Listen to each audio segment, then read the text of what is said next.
Igitondo cyiza kandi tubahaye ikaze mwese mukurikirana Satya TV Rwagakoco Live TV Online TV Stations.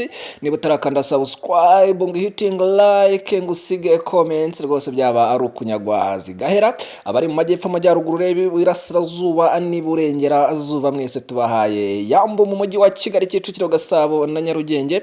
Turababwiye ngo Nyagasani akomeza biteho kandi rwose mukomeze kugubwa neza. Tugiye guca mwiza incamake z'amakuru akomeje kugenda avugwa rero hirya no hino hano ku isi. Bari kuvuga yuko Uburayi ntibushaka ko Amerika itesha agaciro byagezweho na Angola mu guhuza u Rwanda na RDC. Ese byaba ari ibiki ko M23 ibice byose yafashe na n'ubu ikibirimo? Ni mu gihe Uganda rero abasirikare bateye station ya polisi. Ese bapfaga iki? AFC M23 yatangije ibikorwa byo kubaka umuhanda Sake Masisi wa kilometero 56.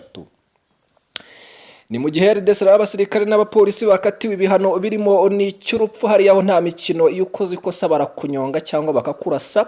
Miliyoni 12 rero zikoreshwa mu kugaburira abagororwa buri munsi hano mu gihugu cy'u Rwanda. Ngira ngo murababona mwiroza rwose hariya na orange.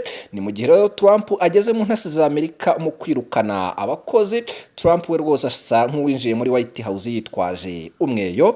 Mr. Eyazi mu biganiro by'imikoranire na RDB Rwanda Development Board, iki ni ikigo cy'igihugu gishinzwe amajyambere. Hanyuma Perezida Kagame yakiriye General Dumbuya mu rwuri rwe hariya rwose igakwa hariya mu nka z'inyambo.